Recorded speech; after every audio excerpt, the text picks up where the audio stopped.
to the ring, at a combined weight of 391 pounds, Tyler Bate and Brent Severn.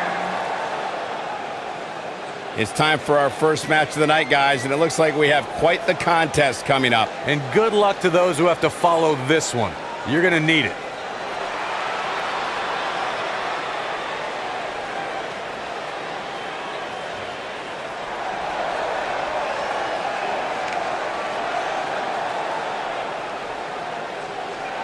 Byron, are you friends with Anderson and Gallows? I'd like to consider myself on good terms with them. Because they talk about you a lot. Oh, yeah? What do they say? They say, nerd!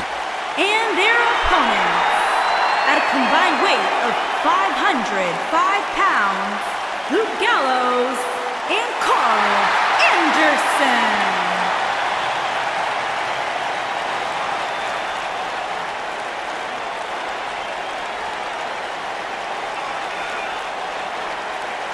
Bonafide legends in the land of the rising sun.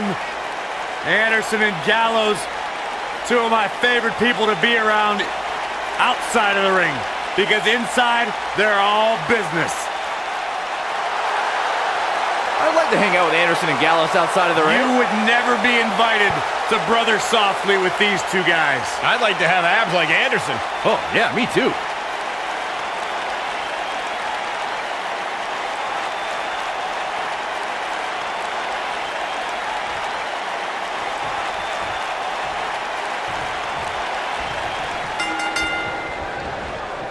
Luke Gallows looking to do what he does best, beat up whoever's in the ring. And the uppercut lands.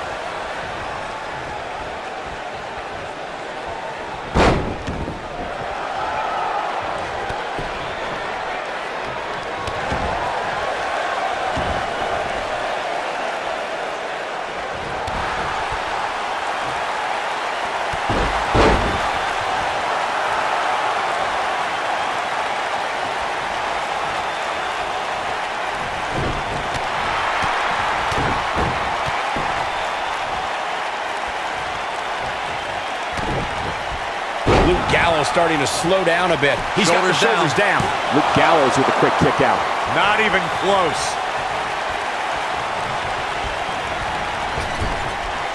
Tag made. Up top. Looks like he's pinpointing the back. Super kick. Gosh.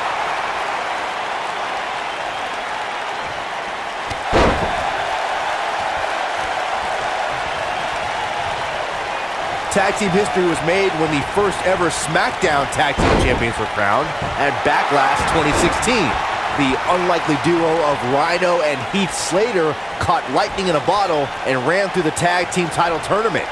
In the finals, Rhino and Slater took on the Usos to see which team would be the inaugural Tag Team Champions. There was a lot on the line in the tag team tournament finals. The Usos wanted to add another tag team title reign to their resume and enjoyed the recognition of being the first ever SmackDown Tag Team Champions. The team of Rhino and Heath Slater was the team no one expected to be in the finals. Slater had extra motivation because he was fighting for a WWE contract. And at one point, it seemed like the Usos had everything well in hand, but Rhino and Heath Slater refused to lose. After a gore from Rhino practically cut Jimmy Uso in half, Rhino and Heath Slater went from an unlikely tag team to the first ever SmackDown Tag Team Champions. Never say never in WWE is absolutely right. For many years, members of the WWE Universe and the WWE locker room have felt that tag team matches should have two referees. One referee is in the ring overseeing the action, and the other is located out on the floor, making sure teams follow the rules and do not engage in potentially damaging behavior. I think it's a good idea, something perhaps Mr. McMahon might want to consider. Most of the truly great tag teams in sports entertainment created a double team finishing maneuver.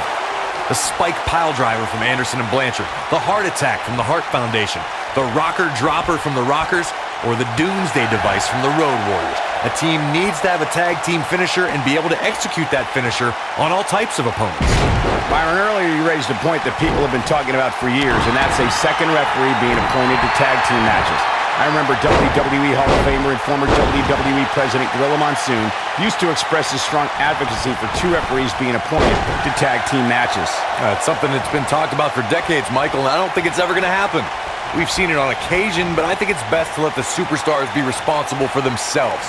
And the appointed official for the match needs to do the job they're paid to do. I don't think it's that much to ask. Corey, a few moments ago, you mentioned some of the great tag team finishing moves in sports entertainment history. Don't forget about the 3D from the Dudley Boys, or the double drop kick from the 2017 WWE Hall of Famers, the Rock and Roll Express. In tag team action, like in singles competition, once a duo nails their opponent with their finisher, that should signal the beginning of the end. It can take a long time for a tag team to decide on a double team finisher, but I agree. A team needs one, and it should be something that can be administered to any opponent. That's when a finishing move is truly effective. And since we're talking about tag teams, remember you and your partner have until the referee's 5 count to execute the move. Carl Anderson and partner Luke Gallows reached the pinnacle of tag team competition when they beat Cesaro and Sheamus for the Raw Tag Team Championship. The match was part of the 2017 Royal Rumble kickoff show on the WWE Network. Boom! Rocket kick. He might just... Boom! Rocket kick. This could be the turning point. He goes for the cover. When Anderson and Gallows defeated Cesaro and Sheamus for the Raw Tag Team titles during the Royal Rumble kickoff show, it represented a new era in tag team competition. The duo came to WWE by way of Japan with the goal of taking over. I know it's difficult for you to be unbiased. It might be cliche, but it's true here. It ain't over till it's over. You got to think about using the finisher here pretty soon, I would think. Just pick up the win and move on. There's no need to keep this thing going longer than necessary. Good point by Byron earlier. If there's an opening to execute the finisher, you got to take it. The last thing you want to do is let your opponent hang around for no reason. I can tell you, bad things happen when you do that. If you don't believe me, just go back and watch Skip versus Barry Horowitz from 1995. I remember that like it was yesterday, Cole. Instead of putting Horowitz away, Skip thought it would be a good idea to do some mid-ring push-ups.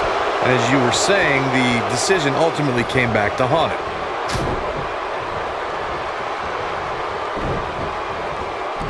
Seems to me, guys, like we're just moments away from seeing the finisher, which could obviously put this match on ice. Down he goes. That'll do it every time. Oh, man, right to the arm. Hyperextend your elbow. And just like that, this move is leading the charge.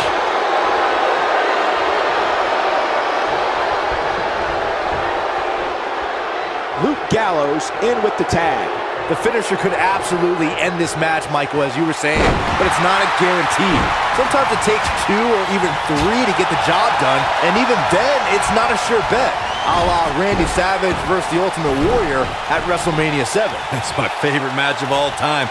Randy Savage landed an amazing 5 top rope elbow drops, but was still unable to put Warrior away. And you know what? He probably could have hit him with 5 more. There was just no stopping the Warrior on that night. Knocked him right off his feet. Yeah, no kidding. Here he goes. This is a level of destruction no one was expecting. Now that's how you make a statement. Luke Gallows is in a real bad spot. Tagged in.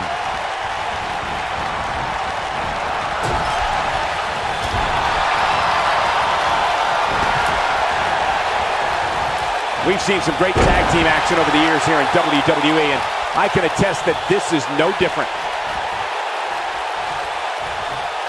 The strikes have a little extra on them tonight. When this guy's on, look out.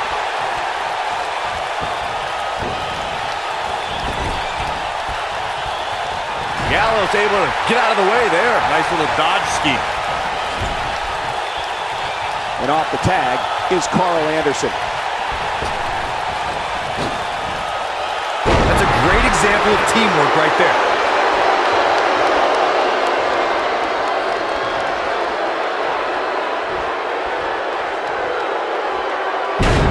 Discovered his favorite move. And Tyler Bate has really taken a pounding. He needs to find a way to create some space or else this thing's over. This has been one of the most intense back-and-forth battles I've seen in a long time. And unfortunately for him, it's not looking so great right now.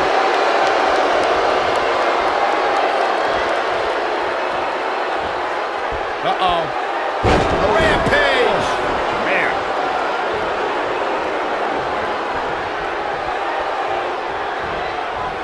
Hurricane Rana. Diving into his bag of acrobatic tricks.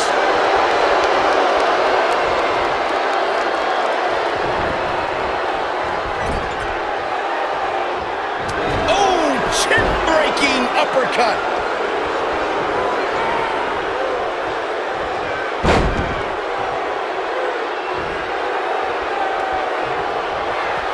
He's fighting back here. I expected nothing less, Cole.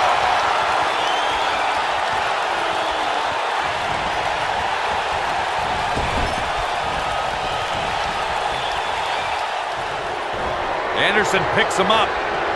And a fireman's carry cutter. Carl Anderson looking downright dominant right now. You're going to want to see your internist after a slam like that.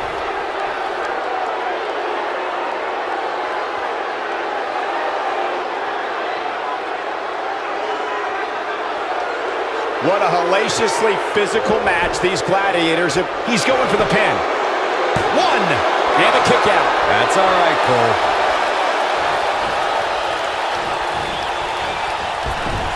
Tyler Bate just too fast for him. Inching closer to his... Oh, and he makes the tag. That was a game changer right there, Michael. Takes him down in a major way, too. At this point, you think he'd have that move well scouted. We know what's coming here. Oh, I think this man means business. Game, set, match. This one is over.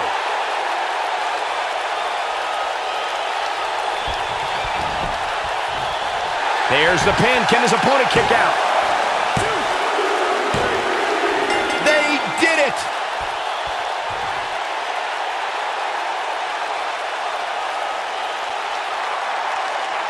Here are your winners, Tyler Bate and Brent Severn. Big win here to start the show. With wins like that, there's no way these two should even think about splitting up. Just my opinion. Matches like that are the reason why I love this job so much.